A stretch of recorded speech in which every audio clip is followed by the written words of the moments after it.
Oke, mari kita teruskan pembacaan kita di dalam Keluaran. Imamat pasal 11 itu tentang hewan yang haram dan yang tidak haram. Dan saya ingin ucapkan juga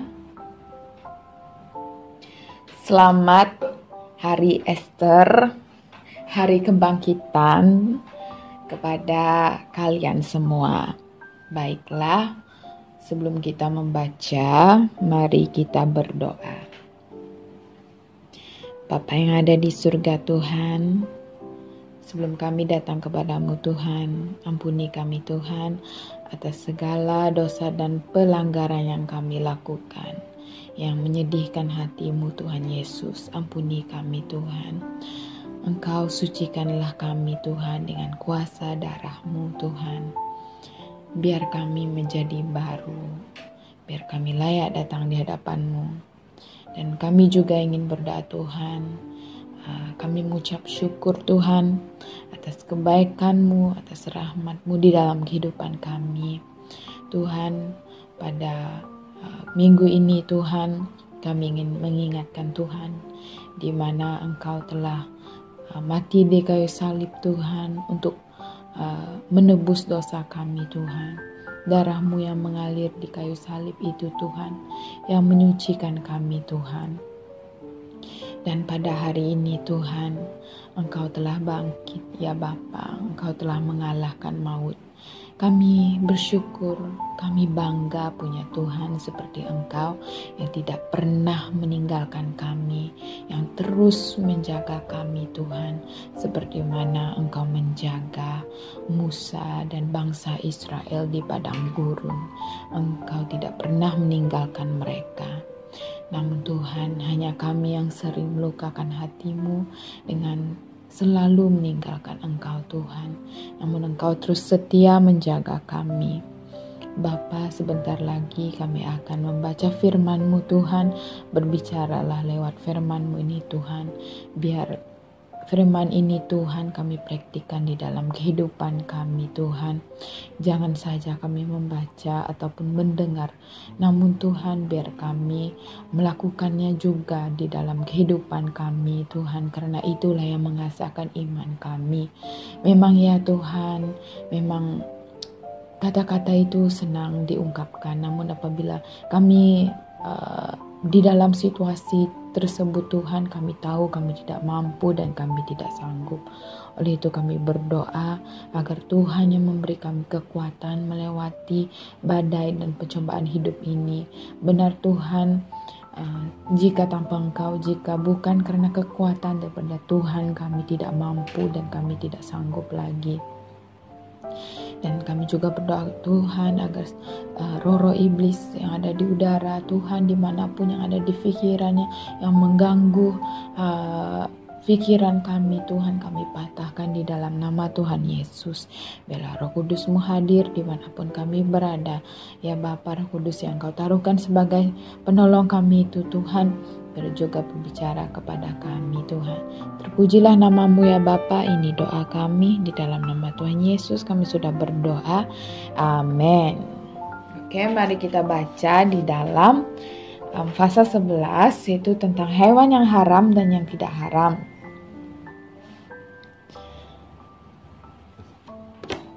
Tuhan berfirman kepada Musa dan Harun, beritahu kepada orang Israel begini, inilah hewan-hewan hidup yang boleh kamu makan daripada antara segala jenis yang ada di atas bumi.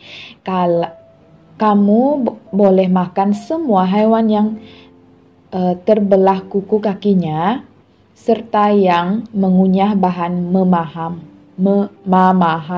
mamahan. Akan tetapi kamu tidak boleh makan antara hewan yang hanya mengunyah bahan mamahan atau yang hanya terbelah kuku kakinya.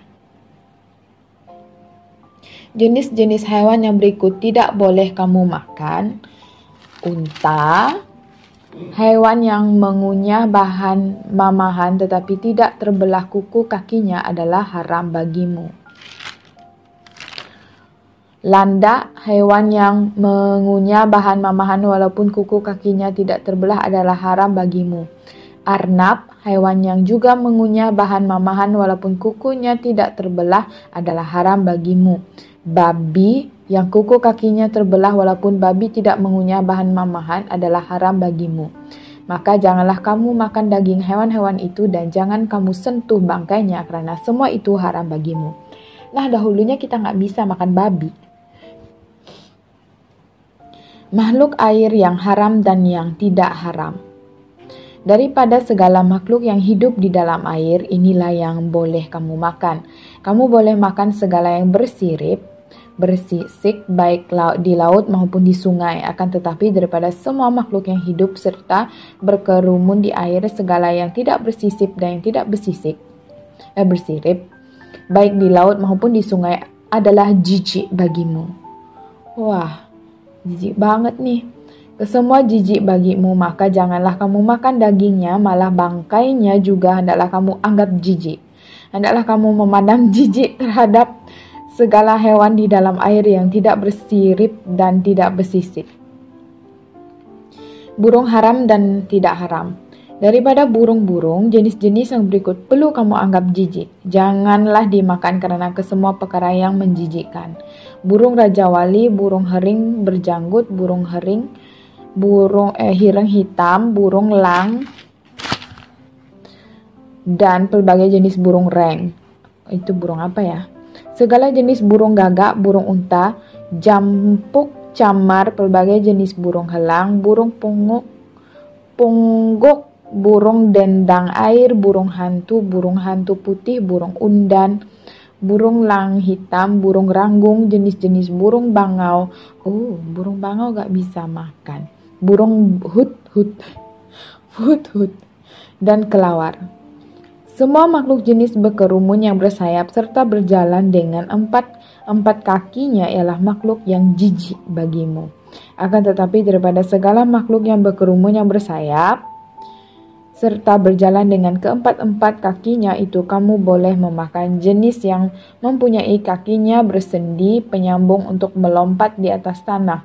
Khususnya, inilah yang boleh kamu makan daripada semua itu. Pelbagai jenis belalang besar, pelbagai jenis belalang daun, pelbagai jenis belalang kunyit, dan pelbagai jenis belalang padi. Banyaknya belalang. Selain itu, makhluk jenis berkerumun yang bersayap serta berjalan dengan keempat-empat kakinya adalah menjijikkan bagimu. Aku gak ngerti. Oke, aku ngerti. Kenajisan bangkai. Haiwan-haiwan yang berikut boleh membuat kamu ternajis. Sesiapa yang menyentuh bangkainya akan menjadi najis sampai waktu maghrib. Dan hendaklah sesiapa yang membawa mana-mana bagian daripada bangkainya mencuci pakaiannya, lalu dia menjadi najis sampai waktu maghrib. Haram juga bagimu segala hewan yang terbelah kukunya, namun kukunya tidak terpisah sepenuhnya, dan juga hewan yang tidak mengunyah bahan mamahan. Maka sesiapa yang menyentuhnya menjadi najis. Antara segala hewan yang berjalan dengan keempat-empat kakinya haram bagimu, jenis yang berjalan di atas telapak kakinya. Sesiapa pun yang menyentuh bangkainya menjadi najis sampai waktu maghrib. Dan hendaklah sesiapa yang membawa bangkainya mencuci pakaiannya dan menjadi najis sampai waktu maghrib, kesemua itu haram bagimu. Antara makhluk kecil yang berkerumun di atas tanah, inilah yang haram bagimu. Tikus mondok, tikus, pelbagai jenis cicak, biawak, cengkarung, cicak pasir, dan sumpah-sumpah. Itulah makhluk merangkak yang haram bagimu. Oleh itu, sesiapa yang menyentuh hewan itu yang telah mati menjadi najis sampai waktu maghrib. Jika mana-mana antara hewan itu mati, itu lalu jatuh menimpa suatu barang, maka barang itu menjadi najis, baik itu perkakas kayu, pakaian kulit, maupun karung. Apa-apa perkakas yang digunakan untuk pekerjaan apa-apapun. Hendaklah barang itu dimasukkan ke dalam air dan barang itu menjadi najis sampai waktu maghrib. Sesudah itu barulah barang itu menjadi suci. Jika satu daripada hewan-hewan itu jatuh ke dalam sebuah belanga tanah, maka segala isinya menjadi najis dan hendaklah dipecahkan belanga itu.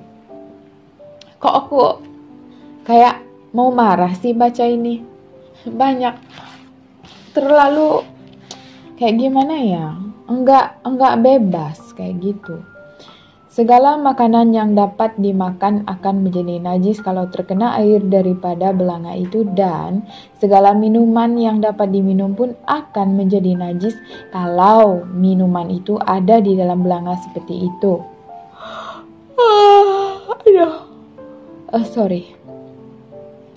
Jika mana-mana bagian daripada bangkai hewan itu jatuh menimpa sesuatu barang, maka barang itu menjadi najis dan hendaklah dipecahkan sekalipun barang yang terkena najis itu ketuhar ataupun dapur. Semua itu menjadi najis dan hendaklah kamu anggap sebagai najis. Apa-apapun yang menyentuh bangkai hewan-hewan itu menjadi najis. Akan tetapi mata air atau perigi penampung air yang tersentuh tetap suci. Jika sebahagian daripada bangkai hewan itu jatuh mengenai suatu benih yang akan disemai, benih itu tetap dianggap suci. Tetapi jika benih itu telah diairi, lalu sebahagian daripada bangkai hewan itu jatuh menimpanya, maka benih itu menjadi najis bagimu. Kok dari tadi sebut najis? Jika seekor hewan yang halal bagimu mati, maka sesiapa menyentuh bangkainya menjadi najis sampai waktu maghrib. Hendaklah sesiapa yang memakan daging bangkai itu mencuci pakaiannya dan dia menjadi najis sampai waktu maghrib. Mana-mana hewan yang berkerumun di atas tanah harus kamu pandang sebagai sesuatu yang menjijikkan dan janganlah dimakan. Janganlah kamu memakan sebarang jenis makhluk yang merayap di atas perutnya, yang merangkak dengan keempat-empat kakinya, atau yang banyak kakinya. Itu kesemua hewan yang berkerumun di atas tanah, karena kesemuanya menjijikkan. Jangan jadikan dirimu menjijikkan karena segala hewan yang berkerumun itu, dan jangan najiskan dirimu sendiri dengan kesemua hewan itu. Akulah Tuhan Allahmu, oleh itu sucikanlah dirimu dan dan jadilah suci karena aku ini suci. Jangan najiskan dirimu dengan segala hewan yang berkerumun yang merayap di atas bumi. Kalau kalian lihat, yang menjadikan mereka jijik adalah benda yang kayak gini.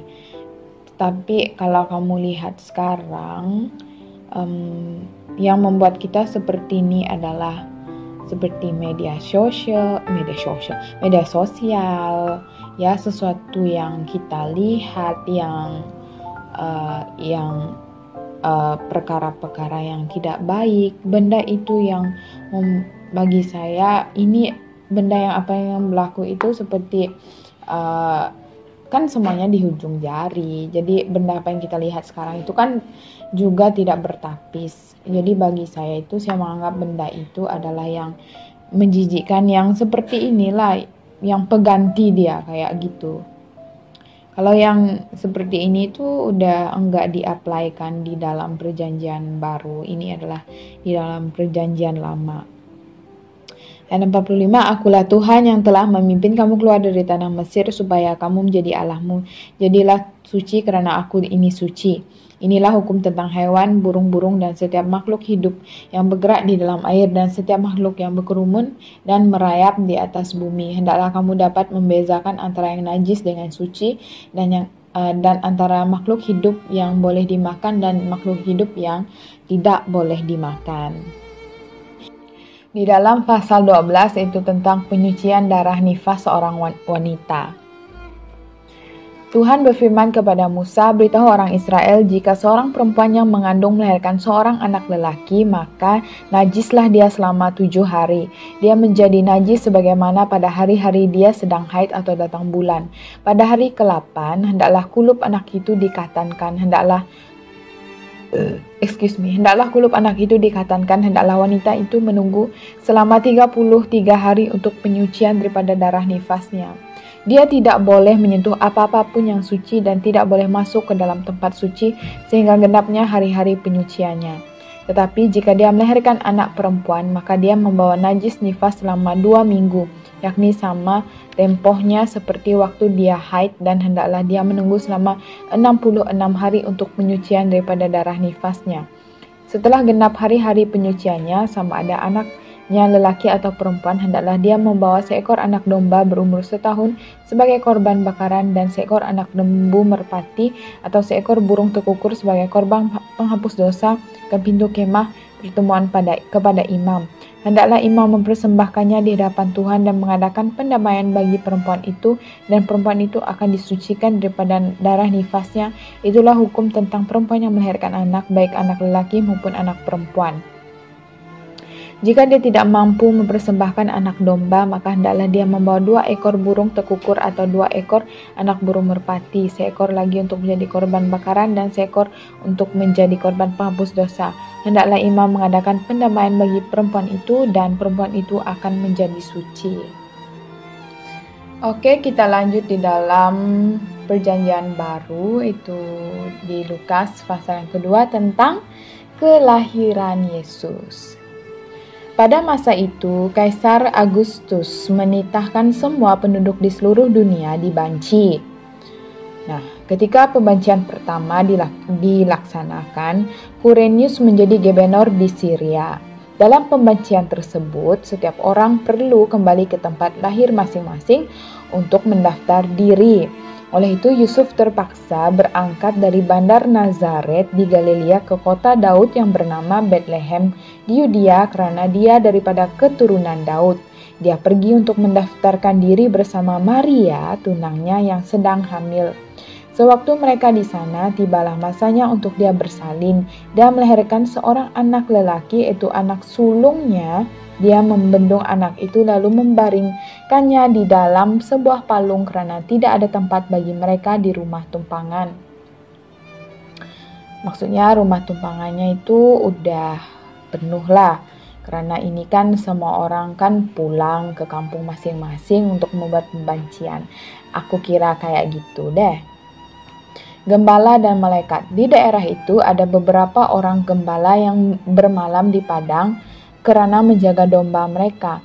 Tiba-tiba malaikat Tuhan muncul di hadapan mereka dan kemuliaan Tuhan menerangi mereka, lalu mereka ketakutan.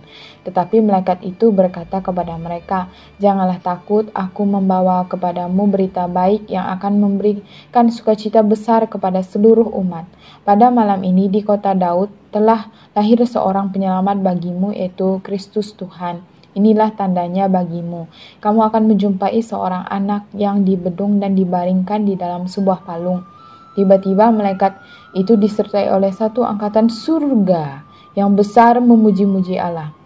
Kemuliaan bagi Allah di tempat maha tinggi,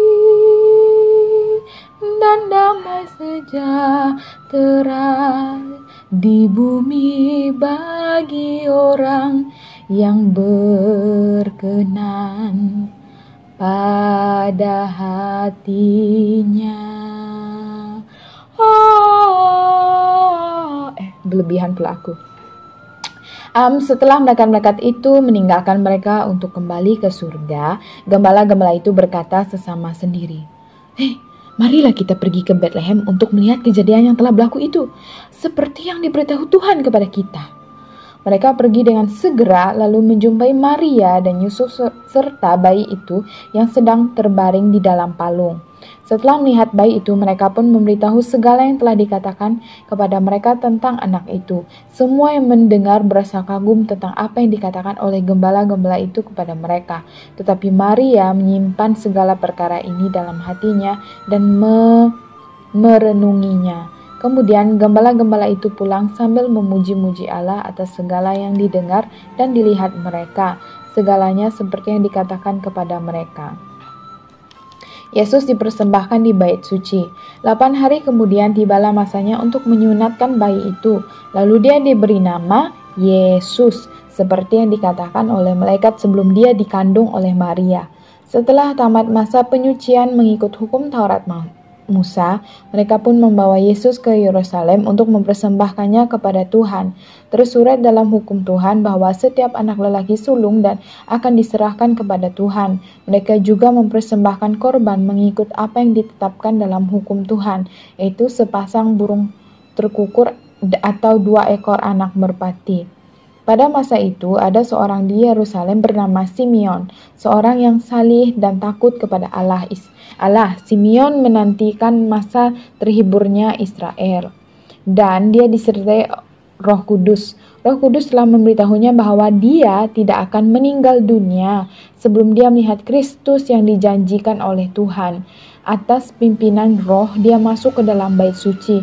Ketika Yesus anak itu dibawa masuk oleh ibu bapanya untuk menunaikan hukum Taurat itu. Simeon mendukung dia dan memuji Allah lalu berkata, "Ya Tuhan, sekarang biarlah hamba-Mu pergi dengan sejahtera, karena mataku telah melihat penyelamatan-Mu yang telah Kau sediakan di hadapan segala bangsa, satu cahaya yang akan menunjukkan jalan kepada bangsa-bangsa asing dan menjadi kemuliaan bagi umat-Mu Israel." Ibu dan bapaknya kagum mendengar apa yang dikatakan tentang anak itu. Simeon memberkati mereka dan berkata kepada Maria, ibu anak itu, "Anak ini telah dipilih oleh Tuhan untuk menjatuhkan dan membangunkan ramai orang di Israel kelak. Dia menjadi tanda yang akan dibantahi orang supaya pikiran dalam hati mereka didedahkan dan jiwamu sendiri akan ditusuk oleh pedang." Ada pula seorang nabi yang bernama Hana, anak Fanuel daripada suku Asher. Dia telah lanjut usianya. Sesudah berkawin selama 7 tahun dan hidup bersama dengan suaminya, Hana kemudian menjadi balu sehingga dia berumur 84 tahun. Dia tidak pernah meninggalkan bait suci, malahan dia beribadat dengan Allah dengan berpuasa dan berdoa siang malam. Pada ketika itu juga dia datang mengucap syukur kepada Allah lalu berkata tentang anak itu kepada semua orang yang menggantikan pembebasan bagi Yerusalem. Setelah ibu bapanya menunaikan segala yang wajib menurut hukum Tuhan, mereka pulang ke kota Nazaret, kota tempat tinggal mereka di Galilea. Anak itu semakin membesar dan bertambah kuat, serta penuh dengan kebijaksanaan, kasih kurnia Allah ada padanya. Yesus di bait suci. Tiap-tiap tahun, ibu bapanya pergi ke Yerusalem untuk menyambut perayaan Paskah. Nah, kita kan udah sambut perayaan Paskah pada hari-hari yang lepas. Ketika Yesus berusia 12 tahun, mereka pergi menghadiri perayaan itu seperti biasa. Setelah tamat perayaan itu, mereka pun berangkat pulang. Tetapi Yesus, anak mereka itu, tertinggal di Yerusalem dan ibu bapanya tidak menyadari hal itu. Mereka menyangka dia ada bersama teman-teman seperjalanannya. Oleh itu, mereka berjalan sepanjang hari sebelum mereka mencari-cari Yesus dalam kalangan kaum keluarga dan kenalan mereka. Apabila mereka tidak menjumpainya, mereka kembali ke Yerusalem untuk mencarinya. Selepas 3 hari, mereka akhirnya menemui Yesus di dalam bait suci. Dia duduk dikelilingi oleh guru-guru Taurat sambil mendengar pengajaran mereka dan menanyakan soalan.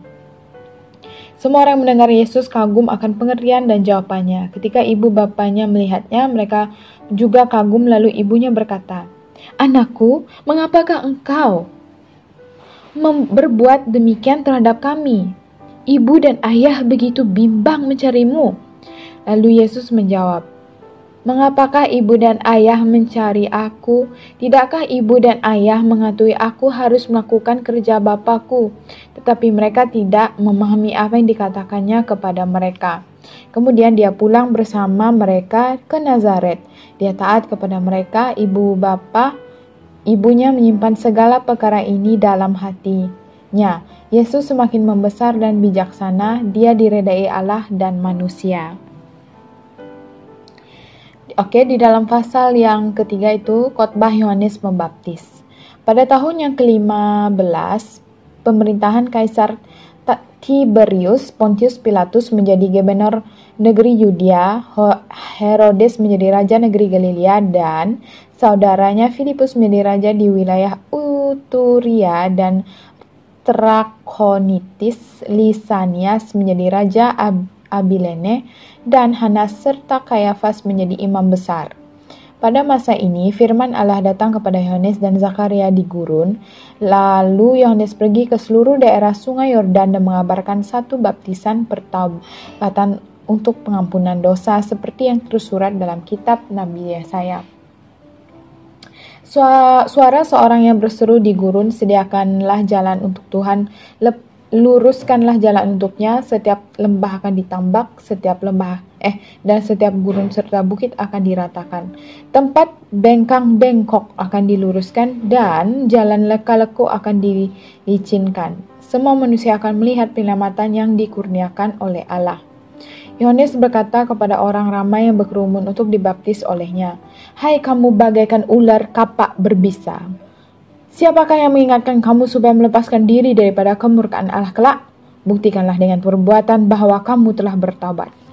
Kamu tanda itu guys, buktikanlah dengan perbuatan bahwa kamu telah bertaubat. Jadi nggak ada guna kalau kamu ngomong aja, kalau nggak ada tindakannya.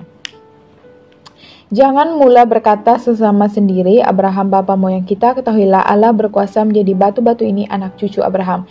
Kapak sudah terletak pada akar umbi pokok. Setiap pokok yang tidak menghasilkan buah yang baik akan ditebang dan dihumban ke dalam api. Kamu bayangkan pokok ini kita. Setiap pokok yang tidak menghasilkan buah yang baik akan ditebang, dihumban ke dalam api neraka. Orang ramai itu bertanya kepada Yohanes, "Jadi apa yang harus kami buat?" Dia menjawab, "Sesiapa yang mempunyai 2 helai baju hendaklah memberi kepada orang yang tidak mempunyai baju, dan sesiapa yang mempunyai makanan hendaklah berkongsi dengan orang yang memerlukan." Ini kira kita membantu orang yang kurang berkemampuan begitu. Ada pemungut cukai datang untuk dibaptiskan lalu bertanya kepada Yohanes, "Guru, apa yang harus kami buat?" Yohanes berkata kepada mereka, "Jangan suruh orang membayar lebih daripada yang ditetapkan." Maksudnya, ini aku mengerti bagian ini. Ini kita boleh melihat di dalam kehidupan pekerjaan kita juga ya. Contohnya kita jual, company udah menetapkan barang itu dijual 10 ringgit. Dia udah menetapkan yang memang setiap pekerja itu pasti akan dapat bonus. Daripada 10 ringgit dijual itu dia akan mendapat 2 ringgit ya. Dia punya keuntungan. Tapi kamu masih juga menjual dalam 10 ringgit 50 sen. Jadi kamu ambil keuntungan 2 ringgit 50 sen, dan itu sudah maksudnya itu lebih ya, lebih daripada yang sudah ditetapkan. Oke, ada askar bertanya kepadanya, bagaimanakah dengan kami? Apa yang harus kami buat? Yohanes berkata kepada mereka, jangan anai orang dan jangan rampas harta benda atau ajukan tuduhan palsu, berpuas hatilah dengan gajimu. Orang ramai menanti-nanti dengan penuh harapan dan mereka tertanya-tanya dalam hati tentang Yohanes kalau dialah Kristus itu. Yohanes berkata kepada mereka, aku ini membaptis kamu dengan air, tetapi seorang yang telah lebih berkuasa daripadaku akan datang. Aku ini tidak layak maupun untuk mengurai tali kasutnya. Dialah yang akan membaptis kamu dengan Roh Kudus untuk menampi. Dia akan membersihkan tempat pembantingan dan mengumpulkan gandum di dalam jelapangnya, tetapi sekam akan dibakarnya dalam api yang tidak dapat dipadamkan. Yohanes menasihati orang dengan pelbagai cara serta memberitakan Injil kepada mereka. Dia telah menegur Raja Herodes tentang perkawinannya dengan Herodias, kisah yang sebelum ini, istri saudaranya, dan tentang segala kejahatan yang dilakukannya. Kemudian Raja Herodes melakukan dosa yang lebih dahsyat dengan memenjarakan Yohanes. Yesus dibaptis. Ketika semua orang dibaptiskan, Yesus pula dibaptiskan. Ketika dia berdoa, langit terbuka, Roh Kudus berupa burung merpati turun ke atasnya. Kedengaran satu suara dari langit yang berkata, Engkaulah anakku yang kukasihi dan denganmu aku berkenan. Nenek moyang Yesus. Yesus berusia lebih kurang 30 tahun pada masa dia memulakan pelayanannya. Pada sangkaan orang, dia anak kepada Yusuf, anak Eli. Ini keturunannya ya guys. Pada sangkaan orang ya, dia anak kepada Yusuf, anak Eli, anak Matat, anak Lewi, anak Malki, anak Yanai, anak Yusuf, anak Matica, anak Amush, anak Nahum, anak Hesli, anak Nagai, anak Maat, anak Matika, anak Simei, anak Yosek, anak Yoda, anak Yohanan, anak Resa, anak Zerubabel, anak Siltil, anak Neri, anak Malkianak, Adi, anak Kosam, anak Elmadam, anak itu aja namanya guys. Anak Yesua, anak Eleazar, anak Yorim, anak Matat, anak Lewi, anak Simeon, anak Yehuda, anak Yusuf, anak Yonam, anak Eliakim, anak Melia, anak Mina, anak Matata, anak Nathan, anak Daud ya, tahu ini anak siapa ini? Ini Raja Daud. Anak Isai, anak Obed, anak Boas, anak Salmon, anak Nahason, anak Aminadab, anak Admin, anak Arni, anak Hezron, anak Peres, anak Yehuda, anak Nahor, anak Yakub, anak Ishak, anak Yehuda, anak Yakub, anak Ishak, anak Abraham, anak Terah, anak Nahor, anak Seruk, anak Rehu, anak Pelek, anak Eber, anak Selah, anak Kenan, anak Abraksat, anak Sem, anak Nuh, anak Lamek, anak Metusalah, anak Henok, anak Yared, anak Mahalalel, anak Kenan, anak Enos, anak Set, anak Adam, anak Allah. Nah, ini menurut kan dalam Alkitab ada yang sudah dibilang yang Tuhan Yesus ini daripada keturunan Raja Daud. Nah, pada sangkaan orang dia anak Yusuf. Jadi kamu baca terbalik ya guys. Dia punya keturunan ini. Dia baca daripada yang paling latest sampai lah kepada Allah. Nah, ini garis keturunan Yesus. Oke, sampai di sini saja pembacaan kita. Terima kasih karena telah membaca bersama saya pada hari ini. Jumpa kita pada next video. Oke, bye. God bless you.